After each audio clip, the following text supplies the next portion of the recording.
segundo tema de esta serie, No temas. Yo me he propuesto, y mi interés, yo le mencionaba, es llegar a la profundidad del mensaje de Isaías 41:10, que dice: no temas porque yo estoy contigo, no desmayes porque yo soy tu Dios que te esfuerzo, siempre te ayudaré, siempre te sustentaré con la diestra de mi justicia. Aún yo no puedo tocar este versículo de una manera más concisa, profunda, porque hay un contexto detrás de Isaías 41:10 que necesitamos entender. Lo que yo le voy a enseñar el día de hoy es una enseñanza donde tengo que hablar sobre la cronología, un poco de historia, de lo que aconteció desde los tiempos de Abraham, Moisés, el pueblo de Israel en el desierto, para poder entender el contexto de Isaías 40 y 41, bueno, 39, 40 y 41, o sea, es necesario. Por eso yo le invito a que ponga atención, porque sí intenté simplificar, resumir, pues, muchas cosas. Por eso requiero su atención a lo que estaré mencionando, porque sí hay mucha información que es necesaria para poder dar continuidad a los siguientes mensajes.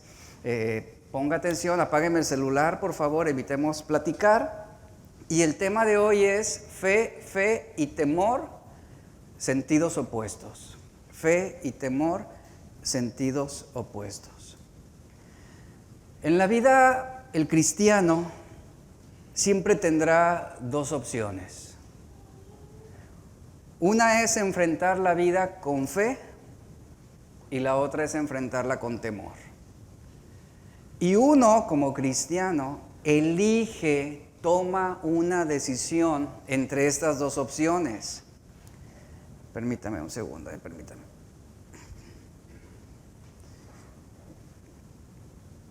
Uno elige entre estas dos opciones.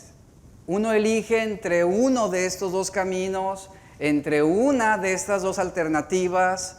O vives en una o vives en otra. Y la fe y el temor son dos sentidos opuestos que van a determinar la manera como vamos a vivir. Por lo tanto, la fe y el temor no pueden coexistir. Es lo mismo que sucede con el agua y el aceite, no pueden coexistir. ¿Qué sucede con el agua y el aceite? No se pueden mezclar porque tienen propiedades eléctricas opuestas, y esto se debe a la polaridad de los líquidos y en su diferente densidad.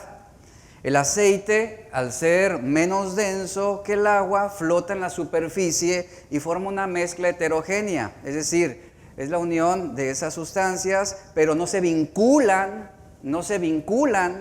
químicamente. Se pueden unir el agua y el aceite en un mismo contenedor, pero no hay una vinculación química. Es por eso que cuando mezclamos el agua y el aceite, uno puede distinguir claramente entre uno y otro. ¿Por qué? Porque uno y otro no pueden mezclarse. Es decir, no se pueden reconciliar las diferencias químicas que hay entre ambos elementos. Lo mismo sucede con la fe y con el temor. Son dos posturas de creencia opuesta que no tienen elementos de conciliación. O vivimos en la fe o vivimos en el temor. Y así como la orientación geográfica del ser humano es a través de puntos cardinales, tenemos el norte, sur, este, oeste, de la misma manera espiritualmente, nuestros puntos cardinales solamente son dos: la fe o el temor. Y tú eliges sobre qué postura de creencia tú vas a tener. ¿Qué es la fe? La fe, dice la Biblia, Hebreos 11:1, es la certeza de lo que se espera. ¿Qué esperamos? El cumplimiento de la promesa de Dios. Eso es lo que esperamos. Y luego dice el autor, y la fe también es la convicción de lo que no se ve. ¿Qué es lo que no vemos? No vemos una respuesta inmediata. O no vemos a Dios de una manera presencial o palpable. No lo observamos. Y aunque no veo una respuesta inmediata, tengo la convicción de que Dios está obrando de la mejor manera. Esto aplica también para la salvación. Yo no veo la salvación como un elemento físico, palpable, pero tengo la convicción a través del Espíritu Santo de que Dios ha obrado y ha mostrado su misericordia y su perdón en mi vida. Esa es la convicción de lo que no es observable. Por lo tanto, el temor, contrario a la fe, el temor es la certeza de que algo malo nos va a suceder. Y el temor es la convicción de que Dios no obrará de la mejor manera, o que Dios no va a actuar en el tiempo que lo esperamos, y eso genera incertidumbre. Por lo tanto, la fe apela a la esperanza, mientras el temor apela a la desesperanza. Cuando las cosas van favorablemente, es fácil tener fe, es fácil confiar en Dios, pero cuando las cosas parecen imposibles, o cuando las cosas se dificultan, es fácil, fíjate, es fácil perder la confianza en Él. Por lo tanto, el temor es no tener la certeza de que Dios obrará lo mejor para nosotros. Es por eso que nos llenamos de incertidumbre. Es por eso que ante situaciones que se salen de control, no sabemos qué esperar. Vivimos con temor, vivimos con miedo. Pero algo que debes entender en esta mañana es que la fe no decepciona y Dios nunca falla. No deja una impresión desagradable cuando tú pones tu confianza en Dios. Y miren, y la fe te lleva a un punto en el que tú sabes que Dios está obrando de la mejor manera, aún cuando no recibes lo que con ilusión tú esperabas que resultara. Eso es vivir por fe. La fe se describe en Hebreos 11:1 como estar seguros de lo que no vemos. Es una absoluta convicción de que Dios siempre está trabajando detrás de cada circunstancia que permite nuestras vidas. Agrego algo importante, yo no estoy hablando de la fe para salvación, estoy hablando de la fe que es dependencia en Dios para perseverar en nuestra vida cristiana en este mundo. De esa fe estoy hablando. Entonces la fe es una absoluta convicción de que Dios siempre está trabajando detrás de cada situación, detrás de cada circunstancia, detrás de cada evento que permite nuestras vidas. Que incluso cuando no hay pruebas tangibles que apoyen este hecho, Dios está trabajando, Dios está obrando. Por otra parte, el temor, en pocas palabras, el temor se define como incredulidad o también como una convicción débil. Eso también define temor. Alguien que carece de convicciones o alguien que vive incrédulamente y que puede venir a la iglesia. Y hay muchos que vienen a las iglesias y son incrédulos. Vienen a la iglesia y tienen convicciones débiles, es decir, son temerosos. Están viviendo en temor.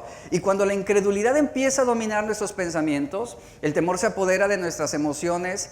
Y fíjense, nuestra liberación del temor y la preocupación se debe basar en la fe, que esto es lo contrario a la incredulidad. Fe no es que yo piense positivamente. Fe no es mantener una actitud optimista de no, todo va a estar bien, todo va a estar bien, todo va a estar bien, yo estoy bien, yo estoy bien. Eso no es fe. Fe no es decir, no te preocupes, todo se va a arreglar. Eso no es fe. Fe es depender únicamente de Dios, teniendo la certeza de que su voluntad, que es buena, agradable y perfecta, se cumplirá en nosotros a pesar de que no lo vemos y a pesar de que no lo sentimos. Pero tenemos la convicción de que Dios está obrando aunque mis ojos no lo vean y aunque mis sentidos no lo perciban. Yo reflexionaba en una pregunta justamente ayer que Jesús hizo en Lucas 18:8 y fue la siguiente. Pero cuando venga el Hijo del Hombre, y pregunta, ¿hallará fe en la tierra? ¿Qué es lo que hallará Jesús en nosotros? ¿Fe o una convicción débil o incredulidad? ¿Qué es lo que hallará Jesús en nosotros? Cuando venga el Hijo del Hombre, ¿hallará fe en la tierra? ¿A qué se refería Jesús con esto? Hebreos 11 nos habla sobre los héroes de la fe, hombres y mujeres que confiaron en Dios pese a la incertidumbre, al temor, a la inseguridad. Y fueron hombres que por su fe, dice la Biblia, obraron grandes milagros, hicieron cosas asombrosas, y mientras examinamos sus vidas vemos que ellos también compartieron, todos ellos, un denominador común. Ellos eligieron la fe y no el temor. Se orientaron por la fe y no por la incertidumbre. Dice el autor de Hebreos sobre su fe, todos ellos por fe, Hebreos 11, 33, 34, todos ellos por fe conquistaron reinos, hicieron justicia, alcanzaron promesas, taparon bocas de leones, apagaron fuegos impetuosos, evitaron filo de espada, sacaron fuerzas de debilidad, se hicieron fuertes en batallas y pusieron en fuga a ejércitos extranjeros. ¿Y esto por qué fue? Por la fe. Es decir, ellos vivieron una vida de fe delante de Dios, a pesar de las circunstancias, de los enemigos, de las injusticias. A pesar de todo, ellos vivieron por fe. Mire, ¿qué sucede cuando nos enfrentamos a problemas económicos? Tú debes orientar tu respuesta o a la fe o al temor. Y cuando nos enfrentamos a alguna situación económica difícil, la fe te va a orientar al sentido de tener la certeza que nos dice Filipenses 4:19, mi Dios pues suplirá todo lo que os falta conforme a sus riquezas en gloria en Cristo Jesús. Ahora, si estamos preocupados, ya sea por una decisión futura o por alguna circunstancia que nos genere cierto desequilibrio, incertidumbre, la fe te va a orientar a lo que dice el Salmo 32:8, donde dice, te haré entender y te enseñaré el camino en que debes andar. Y sobre ti fijaré mis ojos, dice el Señor. Cuando alguien está padeciendo una enfermedad, tienes dos puntos de orientación, la fe o el temor.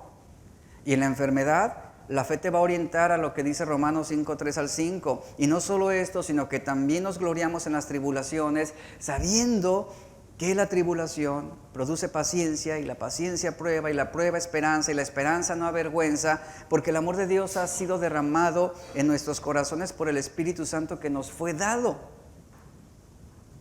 Ahora, ¿qué sucede si estás pasando una situación donde alguien te calumnia?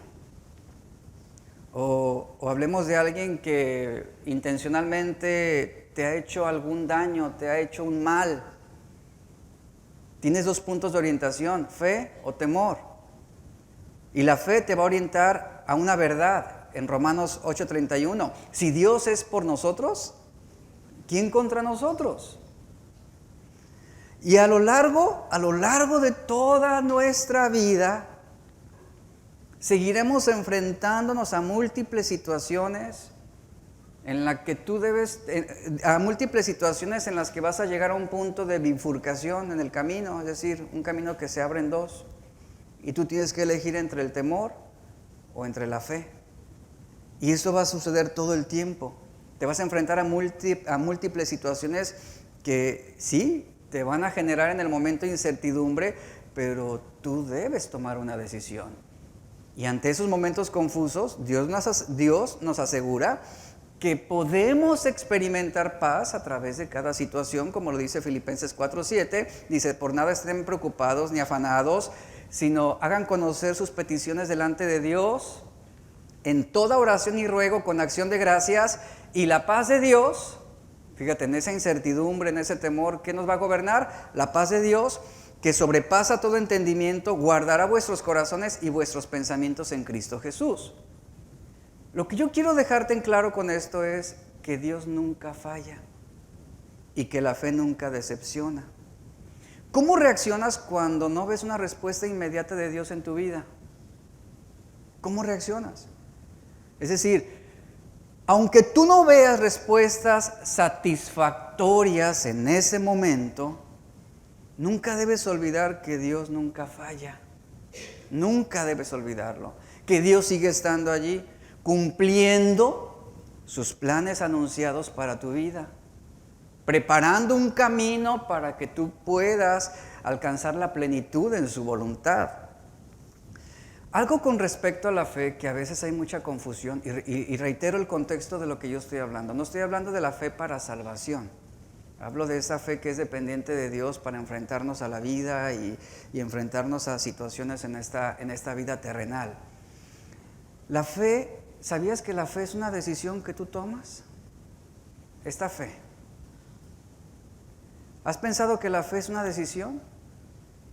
Es por eso que yo te dije al principio, tú tienes aquí dos opciones y dos alternativas de vida. Una es el camino de la fe, otro es el camino del temor. Tú debes elegir entre uno u otro. Y la fe no es algo que nos viene con solo desearlo o con solo necesitarlo, nada más. Sino que nosotros decidimos creer o no creer en sus promesas. Por eso lo mencioné, cuando estás pasando una situación de enfermedad, va a ser tu decisión creer en Dios y confiar en su cuidado, o de plano llenarte de temor e incertidumbre y esperar lo peor para tu vida y deprimirte ante una situación así. La decisión es nuestra y la fe es una decisión que tomamos día a día, así como también el temor. O elegimos vivir en fe o elegimos vivir en temor. La fe no es algo que simplemente va a llegarte a tu vida en el momento de tú quererlo desear. O simplemente decir, Señor, ayúdame. Porque tú debes decidir creer o no creer en sus promesas. Y puedes decidir vivir con temor o vivir sin temor. Mire, un ejemplo de esto fueron los amigos de Daniel, quienes por orden del rey Nabucodonosor, dice la Biblia que fue impuesto un decreto que quien no adorara la imagen de oro que levantó de sí mismo debía morir. Ahí está el decreto puesto.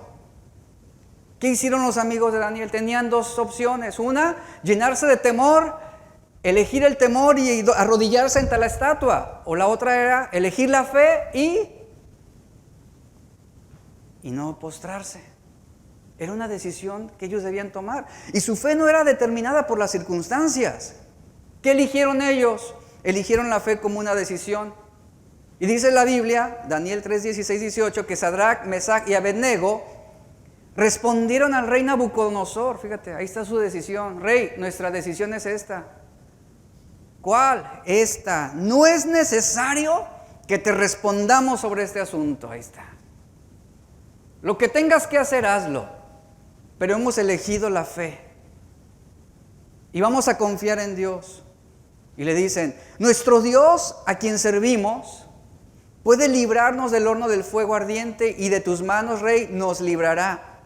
Y ve la certeza de esos hombres, fíjate. Y si no lo hace, es decir, si elegimos la fe y las circunstancias no son satisfactorias ni el resultado es favorable para nosotros en este plano temporal y terrenal, queremos que sepas, oh rey, que no vamos a servir a tus dioses, ni tampoco adoraremos la estatua que has levantado. ¿Qué eligieron ellos? La fe. Agradar a Dios. El apóstol Pablo, al navegar a través del mar Mediterráneo en su camino rumbo a Roma, ¿era la voluntad de Dios que él fuera a Roma? Sí, Dios lo quería en Roma. Y Dios le había dicho, tienes que ir a Roma y tienes que testificar. Dice la Biblia que Pablo y sus compañeros de viaje, la tripulación también de ese barco, tuvieron que enfrentarse a una tempestad furiosa y descontrolada que amenazó con despedazar la embarcación. Y ellos tuvieron que lanzar al agua todo el cargamento, todo el equipaje, todo lo que pesaba, los aparatos, todo. Y aún así, a pesar de que vaciaron el barco, dice la Biblia que la nave seguía hundiéndose. Y todos en esa embarcación, todos, excepto uno, Pablo, había elegido el camino de la fe. Todos se llenaron de temor, pero Pablo eligió la fe. Pablo había perseverado. Pablo permaneció confiado en que Dios obraría, mientras que todos los demás habían perdido la esperanza de sobrevivir. Y dice la Biblia que se llenaron de temor, mientras que Pablo perseveraba en la certeza de que Dios obraría de la mejor manera y que Él cumpliría su promesa. Y dice la Biblia que Pablo se puso frente a la tripulación y a sus compañeros, hombres angustiados, temerosos, y les dice, anímense. Es lo que dice Hechos 27, 22 al 26. Pero anímense, ninguno de ustedes perderá la vida. Y aunque el barco se hundirá, dice, pues anoche un ángel de Dios, a quien pertenezco y a quien sirvo, estuvo a mi lado y dijo, Pablo, ¿qué le dice? No temas. Es decir, no elijas el temor como una alternativa de vida.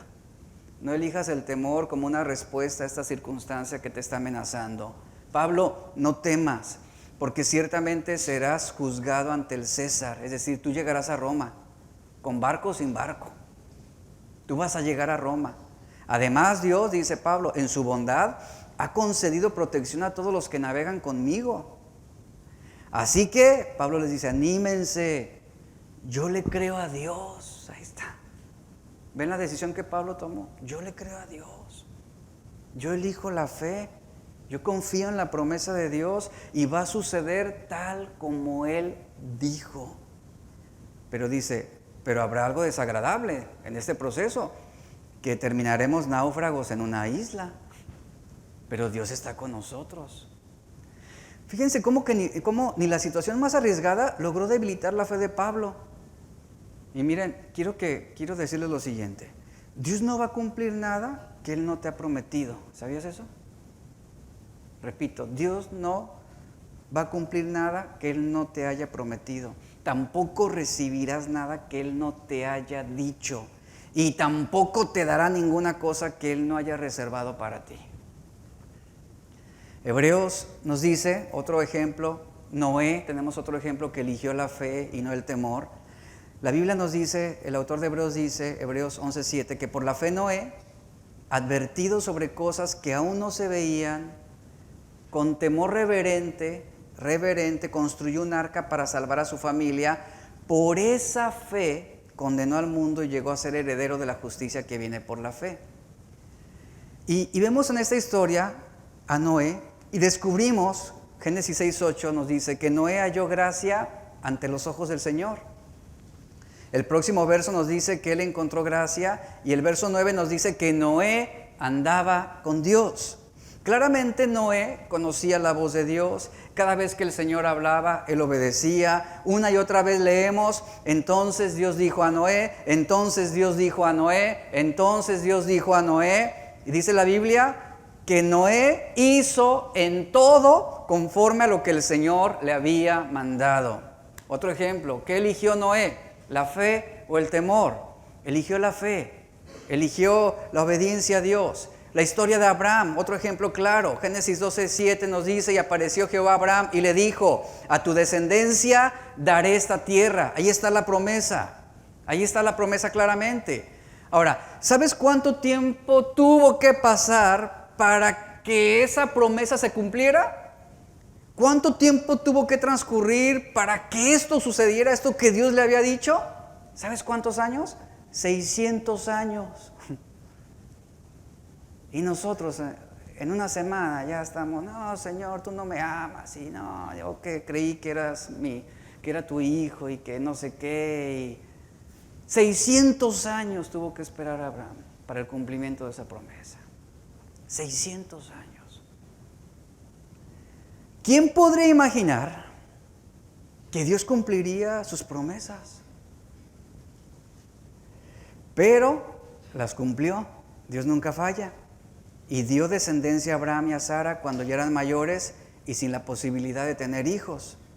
En algún momento Abraham y Sara, ¿qué hicieron por temor? Ahí tomaron una mala decisión. Eligieron el temor y agarraron a la sierva Agar e hicieron las cosas como no debían. Y tuvo sus consecuencias. Pero Dios cumplió su promesa, ¿cierto? Dios la cumplió. Y Dios le dio esa descendencia a Abraham y a Sara, a pesar de la imposibilidad.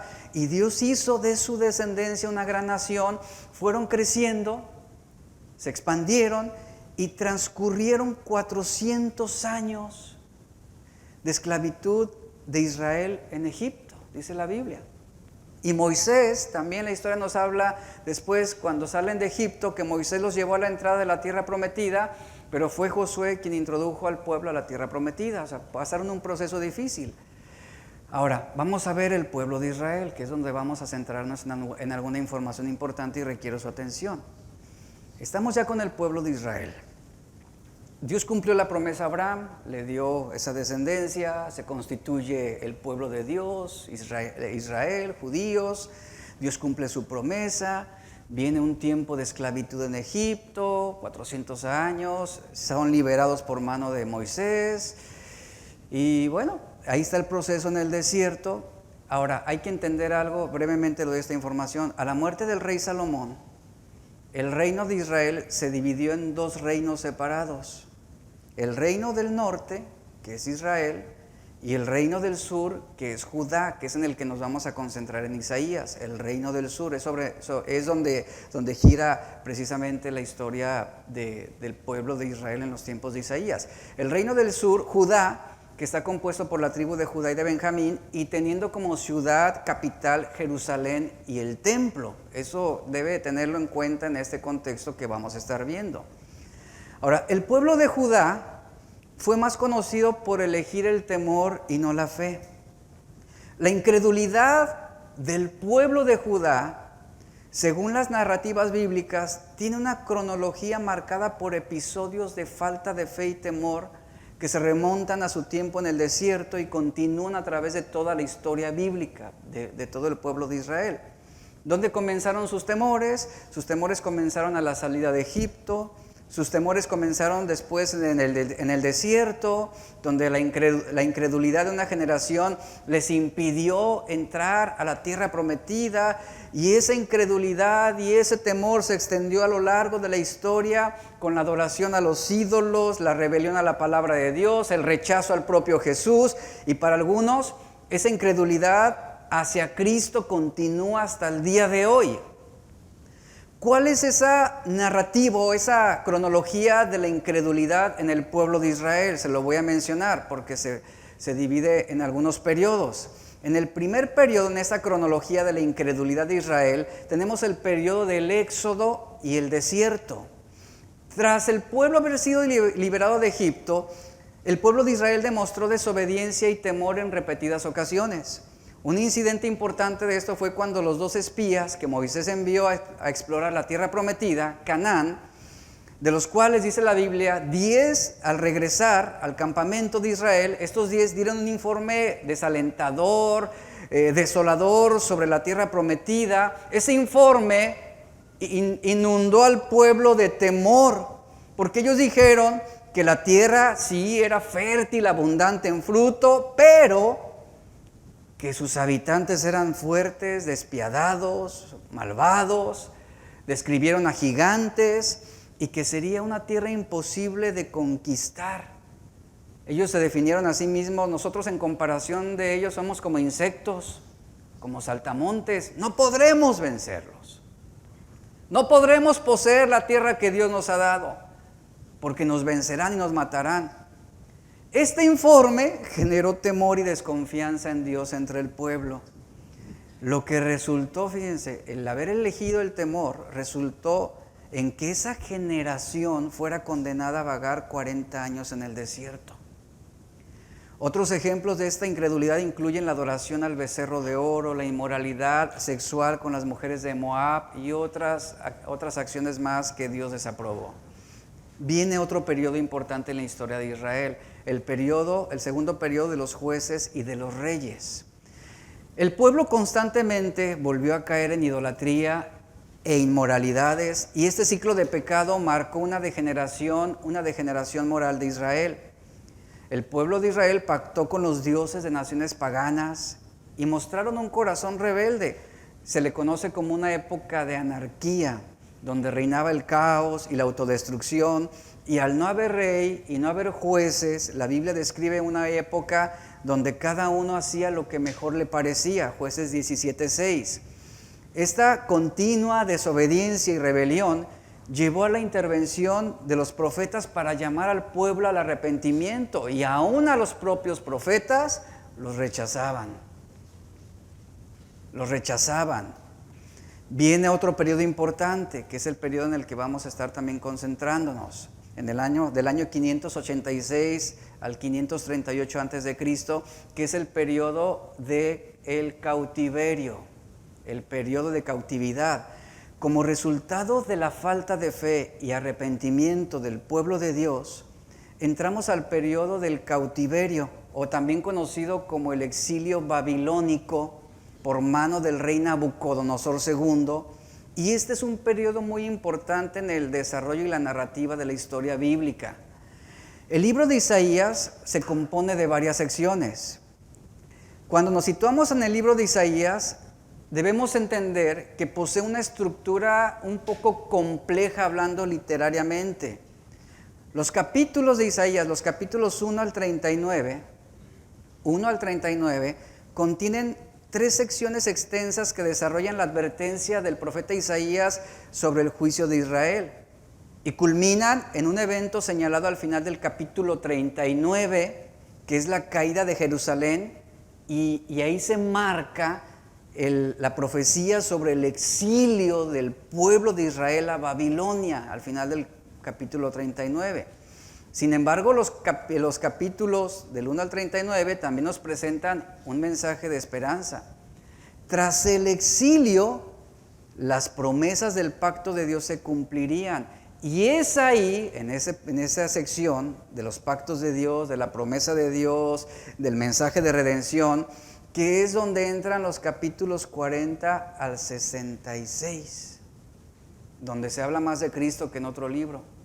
Mensaje de esperanza, de redención, donde se retoma esa promesa, donde se desarrolla aún más el mensaje de Dios de libertad, de redención, y eso es lo que acontece. Ahora, los capítulos 1 al 12 de Isaías, lo voy a seccionar así para que podamos entender.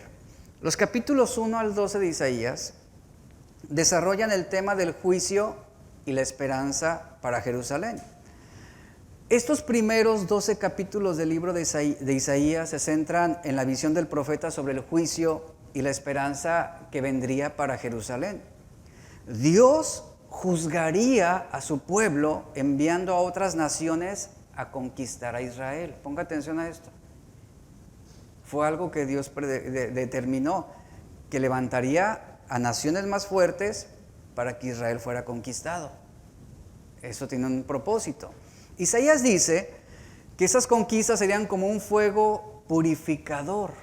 Es decir, que Dios permitiría que naciones fuertes doblegaran a Israel para purificarlo y consumir todo lo malo que había entre su pueblo.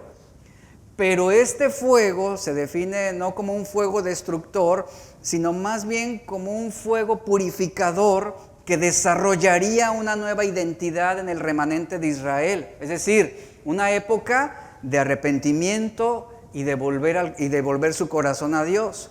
Isaías continúa diciendo que a través de estos acontecimientos vendría el reino de Dios y todas las naciones se reunirán en el templo de Jerusalén para conocer la justicia de Dios. El profeta Isaías profetizó sobre el cautiverio babilónico, anunciando tanto el exilio como la eventual liberación del pueblo de Judá. Isaías profetizó que el rey Ezequías y sus descendientes serían llevados cautivos a Babilonia. Y en la segunda parte de su libro, que esa segunda parte del libro comienza a partir del capítulo 40, en esa segunda parte del libro se predice la liberación por medio de un rey persa llamado Ciro, quien permitiría que el pueblo regresara, reconstruyera Jerusalén y su templo. En esa época entra el libro de Esdras. Estamos hablando sobre ese periodo. Entonces, el profeta Isaías anuncia que el pueblo de Judá sufriría debido al cautiverio y al exilio en Babilonia. Esa profecía fue proclamada alrededor del año 700 a.C., es decir, mucho antes de que ocurriera el cautiverio, que se concretara ese cautiverio. Y Dios le dice a Isaías, o le encomienda a Isaías una tarea difícil. Isaías debía mantenerse perseverando, anunciando el juicio venidero. Pero dado que Israel ya había llegado a un punto sin retorno, sus advertencias, fíjense, esas advertencias que el profeta Isaías daba de continuo, lejos de llevar al pueblo de Israel a un punto de reflexión y de arrepentimiento, Esas advertencias que el profeta Isaías dio, esas advertencias tuvieron un efecto paradójico porque lejos de emblandecer sus corazones, los endurecieron aún más. Sin embargo, Isaías, a pesar de ver la dureza en el corazón del pueblo de Israel, Isaías debía confiar en el plan de Dios y debía seguir anunciando ese juicio. ¿Por qué? Porque Israel debía ser quebrantado y humillado y conquistado para su propio bien. Ponga atención a esto. Para su propio bien. Después vemos del capítulo 31 al 27. Isaías del capítulo 13 al 27. Del 13 al 27 se anuncia juicio y esperanza para las naciones. Esta sección del libro de Isaías explora el juicio de Dios y la esperanza para todas las naciones. En esos capítulos, con narrativa poética, conocemos la inminente caída de Babilonia y otras naciones vecinas de Israel. Isaías vislumbró que el poderío mundial de Asiria, que en ese tiempo era la nación más poderosa, sería reemplazado algún día por otro imperio todavía más dominante, que sería el imperio babilónico. Una nación aún más destructiva y más arrogante. Los reyes de Babilonia se proclamarían superiores a todos los demás dioses, por lo que Dios juró que destruiría. ¿Recuerdan cuál fue la acción de Nabucodonosor al ver Babilonia? Este es el gran imperio que con mis propias manos yo he construido, es decir, yo lo he hecho. ¿Por qué? Porque Nabucodonosor se consideraba un dios, pero Dios prometió destruirlos.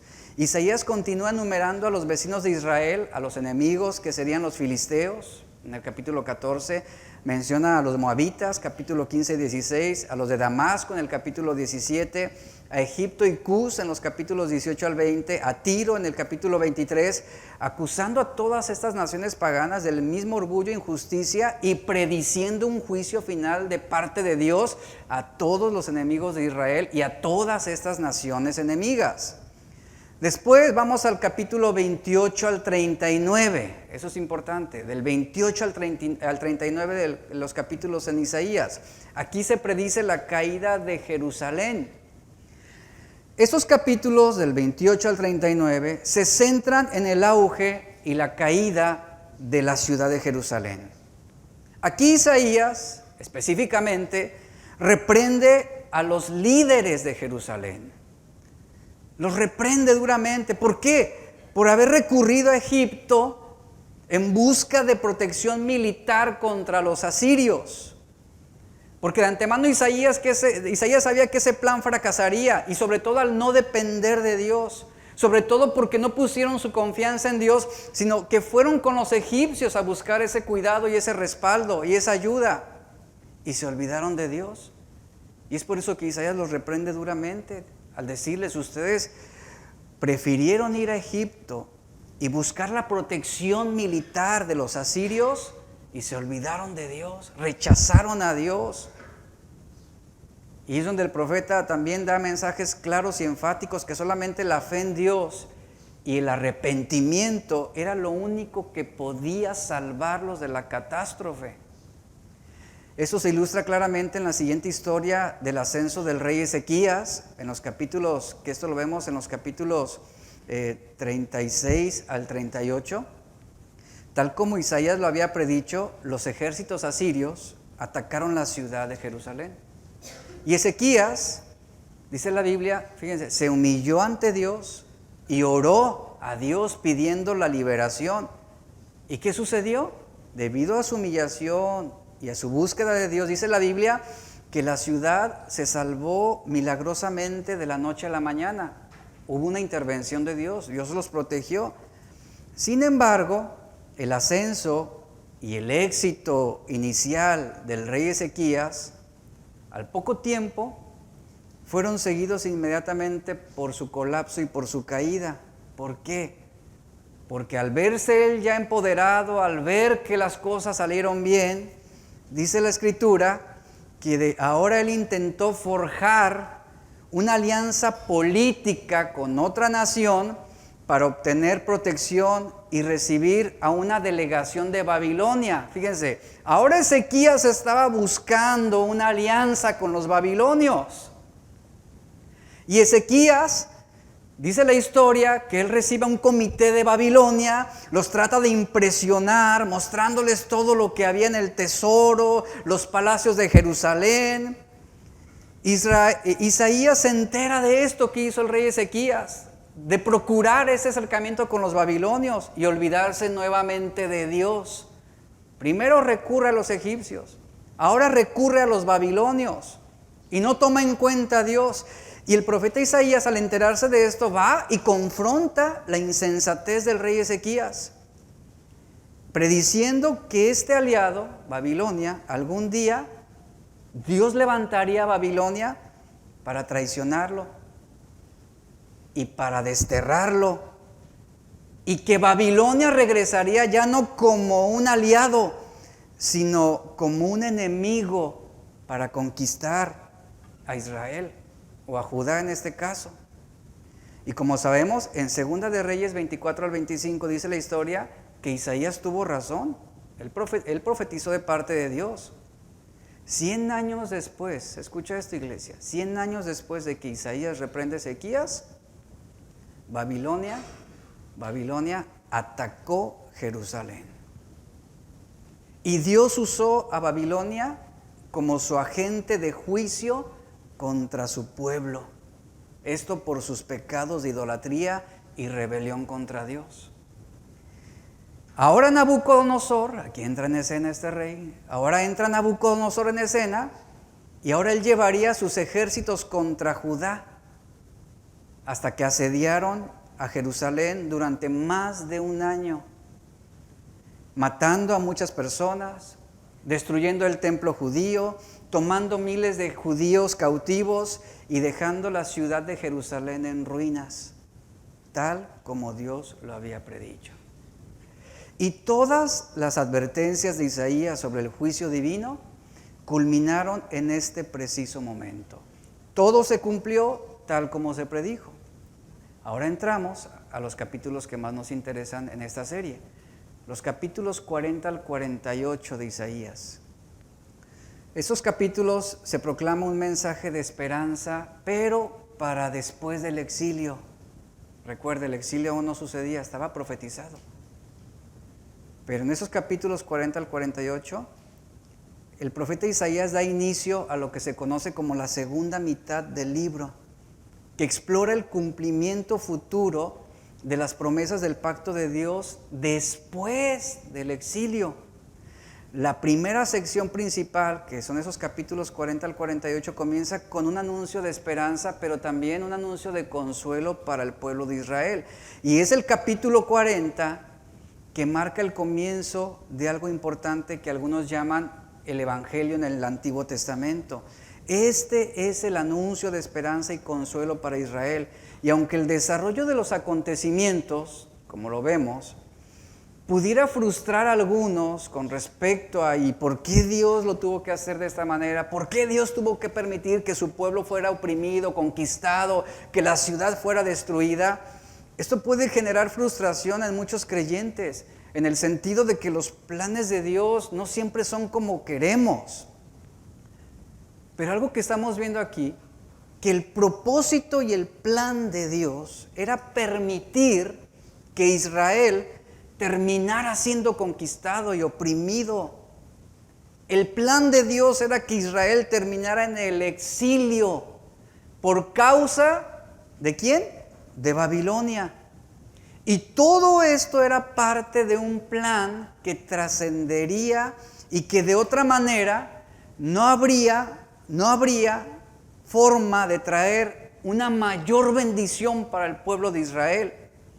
Miren, hay cosas que para nosotros son muy importantes y muy valiosas, pero para Dios no lo son.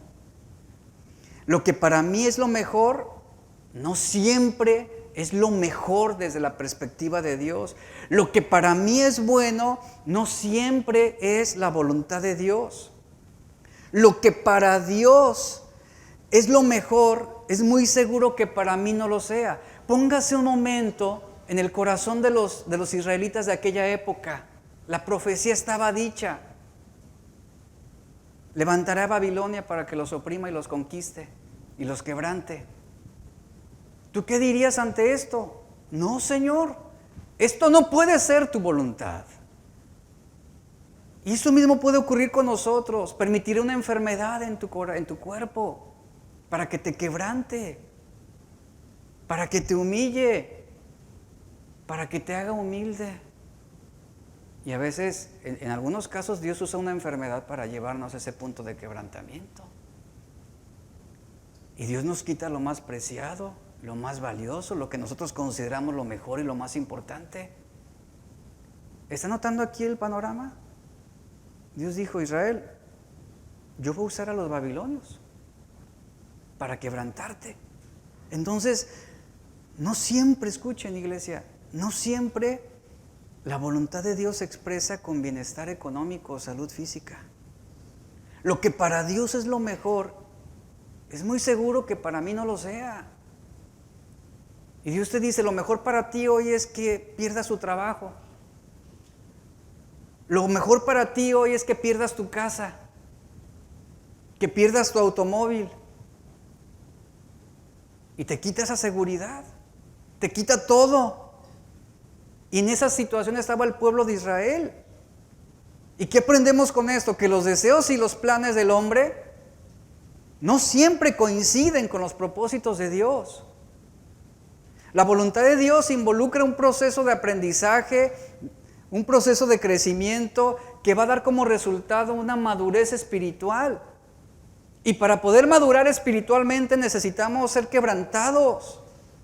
Y aunque Dios tiene planes específicos e intencionales para cada uno de nosotros, como lo dice Jeremías 1:5, su perfecta voluntad es realmente la misma para todos nosotros. ¿Cuál es? La voluntad de Dios incluye su deseo de que todos los hombres sean salvos y que todos los hombres vengan al conocimiento de la verdad. 1 Timoteo capítulo 2, versos 3 y 4. En el caso concreto de Israel o de Judá en el cautiverio, ahora Judá estaba cruzando una época incierta. Imagine, esa expresión lo dice todo. Ese era el temor de los israelitas. Vea sus rostros, vea sus caras. Se venían días difíciles, se veían días malos. Había sido predicho lo que sucedería, lo que perderían. Y ahora el pueblo cruzaba esa época incierta, de incertidumbre. Ahora vendría la sucesión del imperio babilónico por el imperio persa. Es decir, los babilonios en ese momento dominarían a los asirios para poder tomar el control sobre Israel. Y los acontecimientos agitan el oleaje de esas inquietudes que a todos nosotros nos embargan. Y esas inquietudes son precisamente las que responde el profeta Isaías en el capítulo 40. Que vemos dos partes en las que se divide este capítulo 40, donde el profeta vierte sus ideas. En la primera parte de este capítulo 40, que es lo que sí vamos a desarrollar, se introducen del versículo 1 al 11, se introducen las buenas nuevas de redención. En la segunda parte describe la majestad de Dios en el universo, en la historia, en lo cual constituye la base y la garantía de que las promesas de Dios de redimir y salvar a su pueblo siguen vigentes. Y yo quiero que veamos cómo termina el capítulo 39 de Isaías. Dice Isaías 39, 3 al 8. Entonces el profeta Isaías fue a ver al rey Ezequías. Esto ya se lo relaté, pero quiero que lo leamos. Fue a ver al rey Ezequías y le preguntó: ¿qué querían esos hombres? Refiriéndose a la cuadrilla de babilonios que fueron, porque estaba haciendo esa alianza con ellos. ¿Qué querían esos hombres babilonios? ¿De dónde vinieron? Ezequías contestó: vinieron de la lejana tierra de Babilonia, Isaías. ¿Tú crees? Imagínense, yo creo que él con toda la pompa. Vinieron porque estamos a punto de hacer una alianza que va a elevar a Israel como una nación dominante, superior a muchas. O sea, él estaba orgulloso de esa alianza. E Isaías le dice: ¿de dónde ¿Y qué vieron? Le dice, ¿y qué vieron en tu palacio? Dime. Pregunta Isaías. Ezequiel dice, ¿lo vieron? Ezequías dice, lo vieron todo. Les mostré todos nuestros recursos, nuestros tesoros. Que vean la riqueza de nuestra nación. Así es como contestó Ezequías.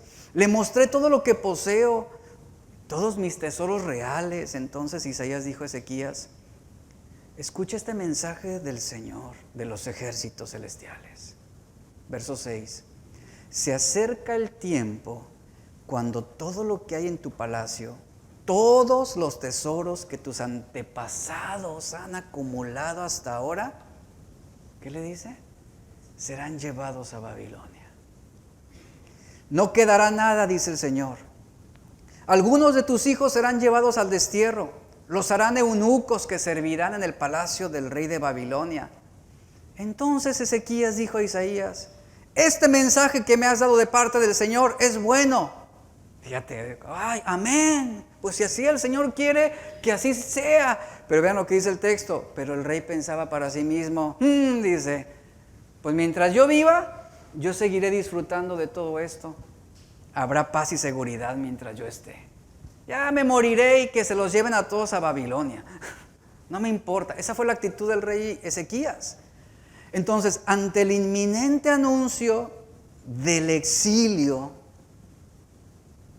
¿cuál sería la respuesta del pueblo? Imagínense. Esa imagen describe esa respuesta.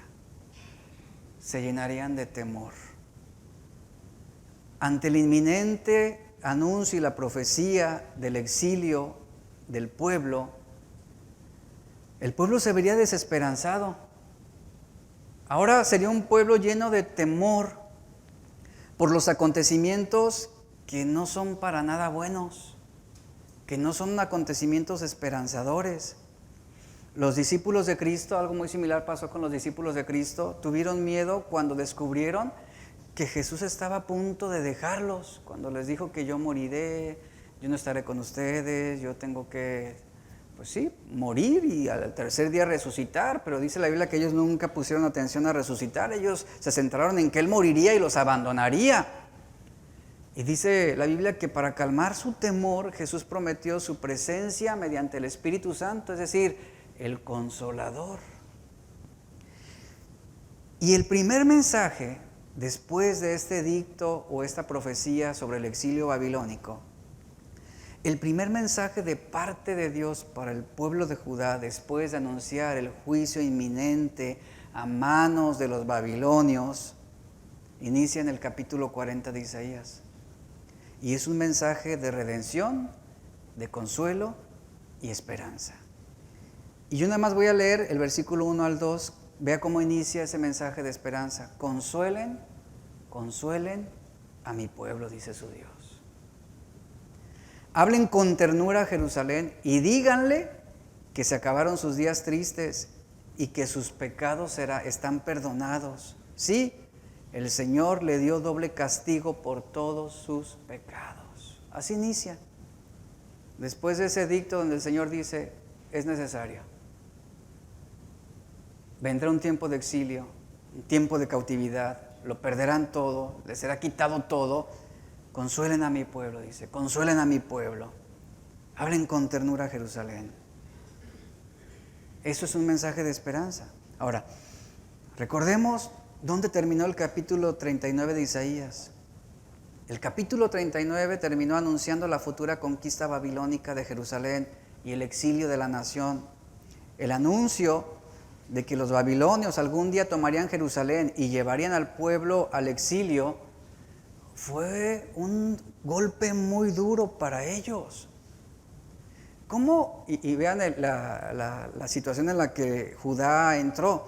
¿Cómo podía Judá celebrar la caída de los asirios? Porque fue algo que también se prometió. ¿Cómo podía Judá celebrar la caída de los asirios cuando todos sabían que al caer los asirios, Dios levantaría a un invasor mucho más dominante y poderoso, que eran los babilonios, para derrocarlos y quitarles todo? Es como cuando alguien viene y te dice, oye, te acabo de regalar, te quiero regalar unas llantas para tu carro. Y a los minutos te roban el carro. Dices, ¿pero de qué me sirve? Eso estaba pasando con Judá. Ah, sí, los asirios, Dios prometió vencerlos, pero espérense, es necesario que sean vencidos ellos para que entren los babilonios en escena y los humillen y los quebranten. Caray, ¿cómo es esto? Eso es lo que estaba ocurriendo. Entonces, Babilonia está siendo preparada para ser un instrumento de Dios. Ponga atención a esto. ¿Quién lo veía venir? Y alguno aquí podrá decir, Señor, pero es que no es necesario nada de esto, simplemente dinos qué hacer y lo vamos a hacer. Sí, ojalá. Hay rebelión en el corazón, hay necedad, hay idolatría, hay orgullo. Y Dios tenía que preparar una nación dominante y poderosa que doblegara el orgullo de Israel. Y ahí es donde entra Babilonia. Fíjate, Babilonia siendo preparada para ser el instrumento de Dios. Ahora Judá está en esta situación. No hay marcha atrás, no hay un punto de retorno. Judá está ante este panorama desolador.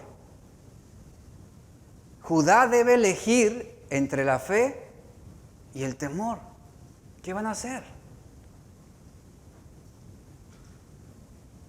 Las condiciones en las que se está preparando todo no son favorables para ellos, pero deben elegir cómo van a responder ante lo que Dios está permitiendo, con fe o con temor, con fe o con incredulidad. Ellos debían elegir entre confianza a la promesa de Dios o temor a la voluntad permisiva de Dios.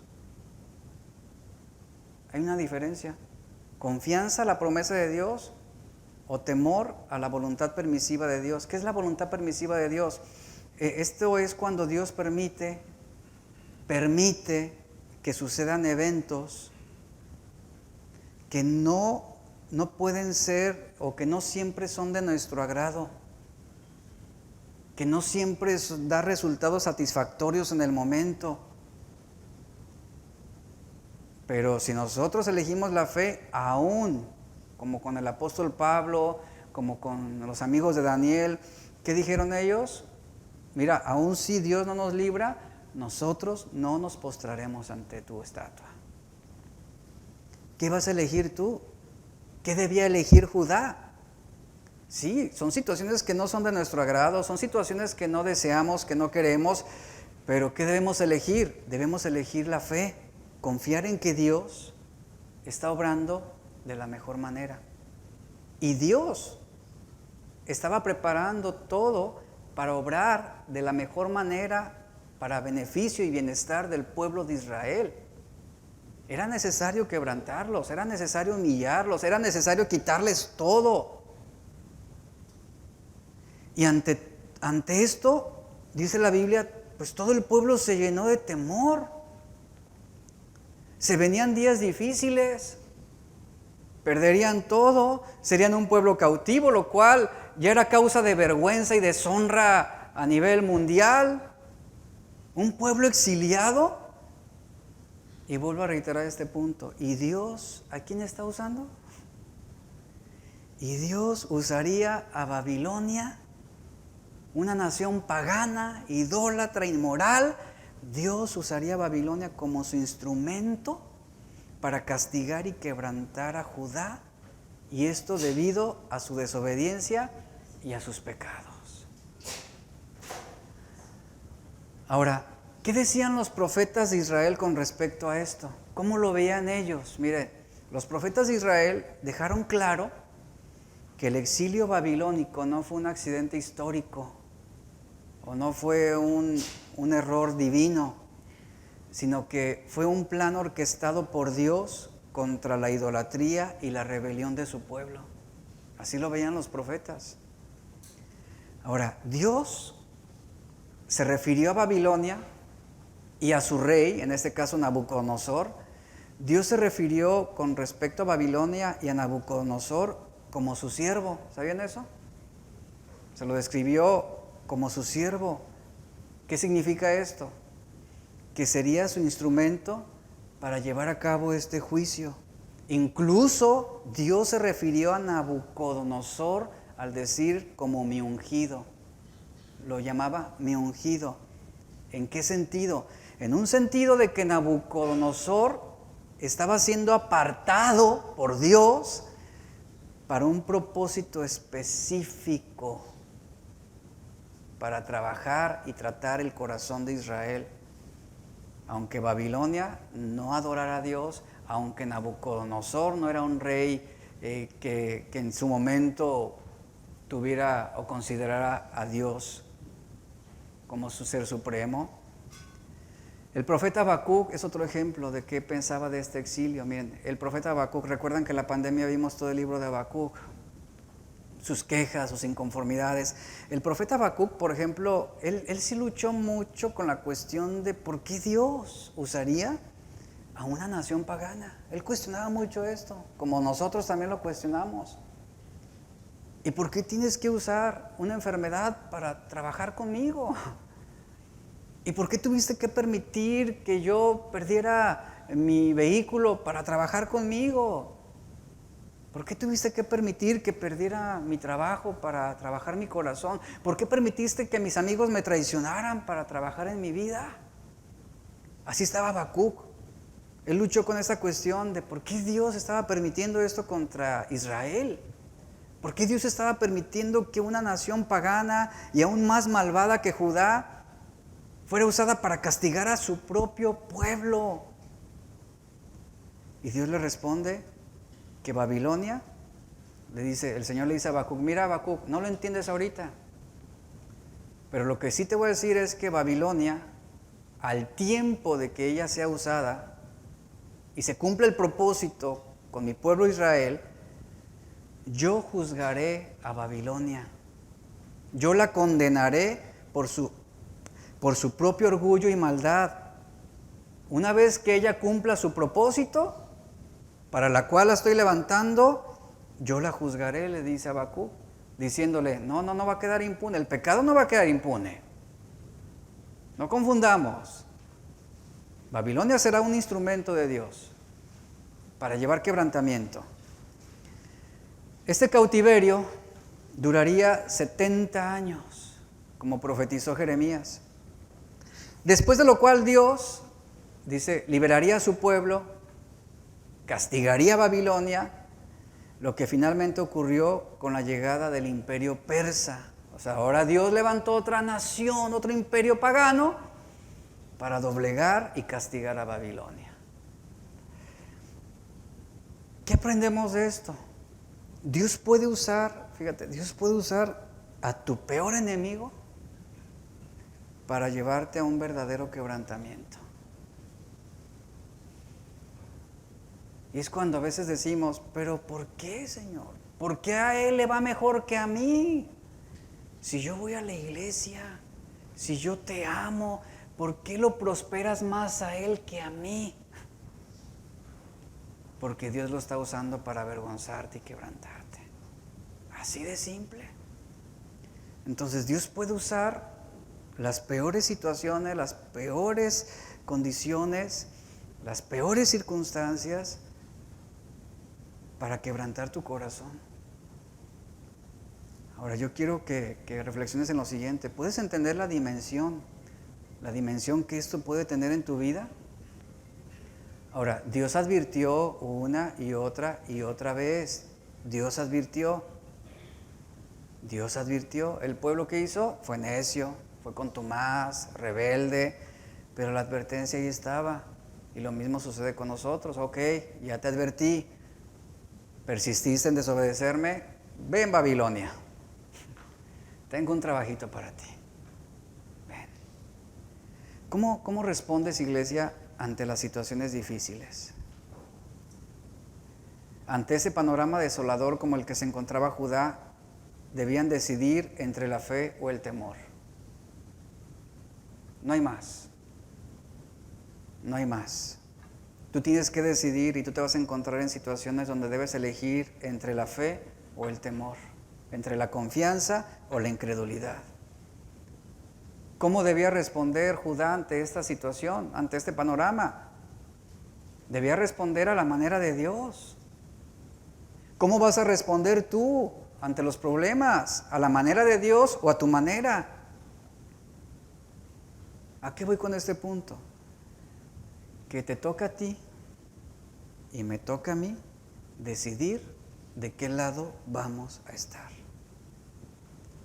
Nadie va a elegir por ti, nadie lo va a hacer más por ti. Tú tendrás que decidir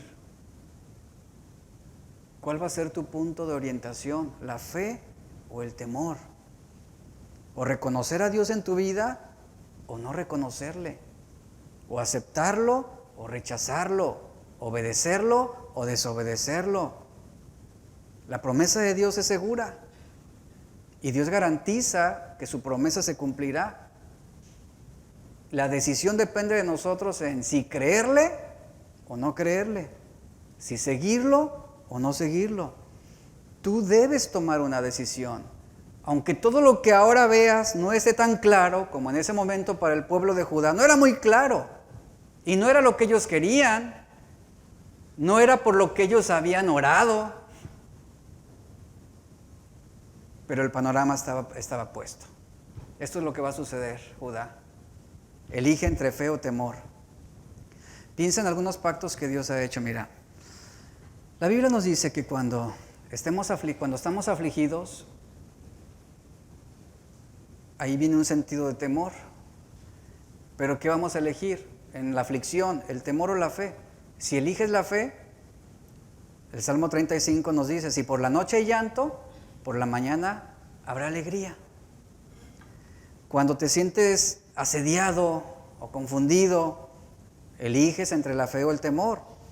Y vuelvo al punto, la fe te va a llevar al Salmo 34, 19 que dice, muchas son las angustias del justo, pero el Señor lo librará de todas ellas. Volvemos al punto de enfermedad. La enfermedad genera temor, incertidumbre, desconfianza de los planes de Dios.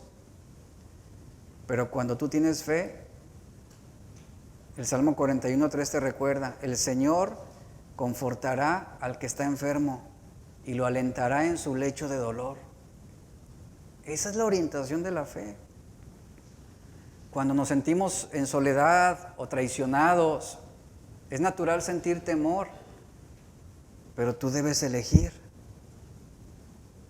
Isaías 43:2 nos dice, cuando cruces las aguas, yo estaré contigo.